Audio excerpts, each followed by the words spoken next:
कितने ही लड़के और लड़कियां इल्म हासिल करके डिग्रियां लेकर फ्री बैठे हुए हैं और उनका शायद एक प्लान है, एक उनकी सोच है कि मंजिल मिलेगी, कहीं अच्छी जगह पे सेट हो जाएंगे।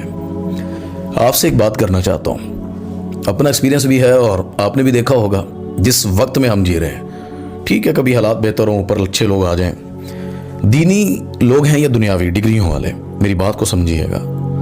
अब वो दौर नहीं रहा कि आप समझें कि आप इतने काबिल हैं तो इस तरह इल्ला माशाल्लाह किसी को उसका हक मिल जाए, वगरना बड़े बड़े ओहदों पर हमारे मुल्क की बड़े इदारों में, सियासतदानों में, हत्ता के मजहबी जमातों और दीनी लोगों में भी, मदरसों में भी जिसका ताल्लुक है ना, ताल्लुक की बुनियाद पर लोग उनको रखा जाता है, उनको सपोर्ट की जाती है, वही आगे आते हैं।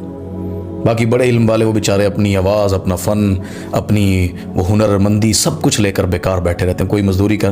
तो आपको एक आइडिया देता हूँ, शुरू से प्लान करें खुद अपने हाथ की कमाई खाने का, उसको बनाने का, या जो आपका इल्म है वो खुद एक ऐसा सर्कल बना लें, एक ऐसा इंस्टीट्यूट बना लें, या ऐसा एक वो कहते हैं ना कि ऐसा एक कारोबार खड़ा कर लें जिससे आपकी ज़िंदगी सहल हो जाए, और अपने इल्म को अपनी औलाद के लिए, अपने इर्द गिर्द रिश्तेदारों में जो मुलाजिमीन हैं उनकी तरबियत के लिए लगा लें तो आपको फ़ायदा हो जाएगा। वगरना कोई इमाम मस्जिद नहीं छोड़ता, कोई सरकारी गवर्नमेंट वो रिटायर होकर भी लगे रहते हैं इदारों में, तल्लक बुनियाद पर सारे भर्ती होते हैं। ये मैं एक अलमिया बता रहा हूँ, अगर कोई सियासतदान, कोई बड़ा जिम्मेदार भी सुन रहा है तो वो अल्लाह के लिए जो काबिल है, जो मेहनती है, उसको उस स्टेज पर रखें, उससे उसके मुताबिक बिहेव करें।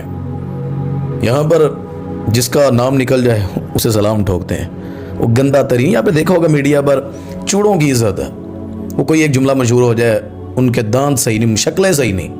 मिसाल देता हूँ, अभी वो निशा भूमि का जो एक क्लिप था, वो उस लड़के की मैंने असल वीडियो देखी जो बोलने वाला था।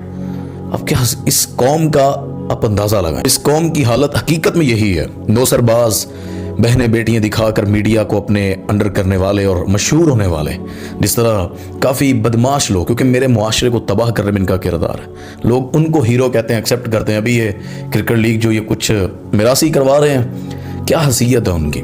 मैं हैरान हूँ कि हम दुनिया इनको सपोर्ट कर रही है। तो मैं आपको एक नसीहत करना चाहता हूँ, इस सोच से निकल जाएं कि आपको कोई रखेगा, कोई सपोर्ट करेगा, या कोई जमातें या कोई इदारे या कोई इस तरह। आप अपनी ज़िंदगी ज़ाया कर बैठेंगे। अभी से कुछ प्लान करें। मैं आपको एक मिसाल देता हूँ, मेरे पास जहाँ मैं जुमा पढ़ाता हूँ माल रोड पर लाहौर, वहाँ मस्जिद के पास ना एक दफ़ा मौका मिला मस्जिद से निकलते हुए।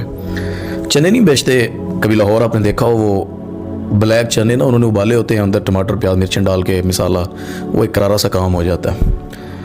वो एक शख्स था जनूबी पंजाब का, सरायकी बोलता था। जुमा ख़त्म हुआ तो मैं जब बाहर निकला सी, उसने मुझे कुछ खिलाने लगा और कहता था सारे कहना खा गिनो सी हैं। मैंने आखिर इंसान था, उसे मोहब्बत थी, हमारे लिए सब बराबर हैं, तो उसको मैंने वो खाया। तो मैंने फिर उसे दावत दी कि वो खाना खाते हैं। हम सब जुमे के बाद काफ़ी साथी इकट्ठे होकर वहाँ मिलजुल के खाना इकट्ठे खाते हैं मस्जिद में। तो खाना खाने के उसे मैं ले गया, वो आ गया खुशी से। मैंने उसे पूछा कि तू क्या कमेंदा उसे, मुजफ्फरगढ़ का रहने वाला। मैं कि इतना घर बार छोड़ते, बीवी बच्चे, आखिर परदेस है, गर्मी है, चो रोड होते धक्के खंदा वधी, मतलब सब कुछ छोड़ दिया उसने, घर बार, और चने बेच रहा। नौकरी नहीं है बड़ी, जिस तरह हम नौकरियों के लिए जाते हैं। मैंने कहा कमाते क्या होंगे? कहता 4 से 5 हज़ार। मैंने कहा शायद सेल बाजार। कहता है बचत, डेली बचत इतनी, घर बना लिया मैंने अपना। उसका कॉन्फिडेंस जो था ना अपने अंदर, मैंने सोचा, मैंने कहा हमारे कितने जानने वाले 25-30 हज़ार तनख्वाह पर कैसी कैसी जलालतें सहते, जुमले सहते हैं। मैं ये नहीं कहता कि नौकरी नहीं होगी, करनी पड़ती, लोगों को शाम